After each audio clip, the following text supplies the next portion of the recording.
18 বছরের অভিজ্ঞতা সত্যিকার অর্থে কি শিক্ষা একটা মানসম্মত একটা শিক্ষা ব্যবস্থা নিয়ে আসবে?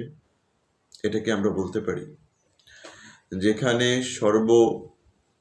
সর্বস্তরের শিক্ষক স্বতঃস্ফূর্তভাবে অংশগ্রহণ করতে পারবে না, যেখানে তরুণ শিক্ষকেরা বঞ্চিত হবে, যেখানে মেধাবী শিক্ষকেরা বঞ্চিত হবে, যেখানে রাজনৈতিক ট্যাগ লাগানো হবে, সেখানে সেই পরীক্ষার মাধ্যমে 18 যে অভিজ্ঞতা 18 বছরে যে অভিজ্ঞতা চাওয়া হচ্ছে, সেখান থেকে আমরা দেখছি যে 2008 সাল থেকে 2024 সাল পর্যন্ত যারা নিয়োগপ্রাপ্ত হয়েছে তাদেরকে বলা হচ্ছে যে তারা হয়তো ঘুষের মাধ্যমে নিয়োগপ্রাপ্ত হয়েছে, হয়তো আওয়ামী পন্থী শিক্ষক ছিলেন, যার কারণে তাদেরকে তাদেরকে স্কিপ করা হচ্ছে, তাদেরকে বাদ দেওয়া হচ্ছে। কিন্তু তাদেরকে বাদ দেওয়ার কারণে আমরা দেখি যে মেজরিটি তরুণ শিক্ষকেরা এখান থেকে বঞ্চিত হচ্ছে।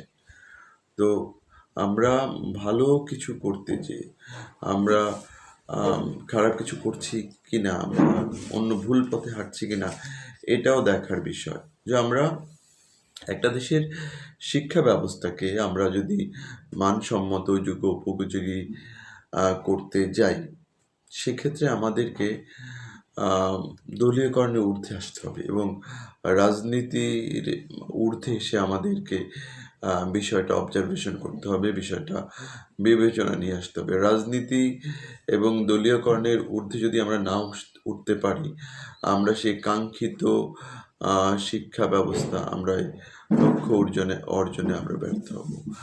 আপনি দেখবেন যে উন্নত দেশগুলো এটা কখনো রাজনীতির লেজুর ভিত্তি করে না।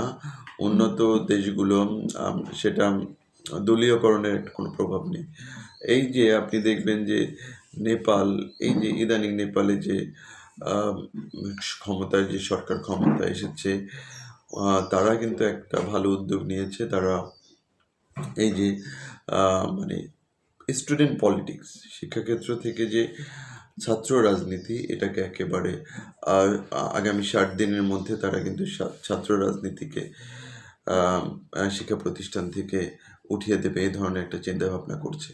তো আমরা যদি প্রতিহিংসা রাজনীতিতে লিপ্ত থাকি, আমরা যদি রাজনৈতিকভাবে সবাইকে যদি রাজনৈতিক বিবেচনায়, রাজনৈতিক যোগ্যতায় যে মানদণ্ডে আমরা যদি বিচার বিবেচনা করি, সেটা কতটুকু বাস্তবসম্মত, কতটুকু যুগ উপযোগী হবে বা কতটুকু মানসম্মত হবে, সেটা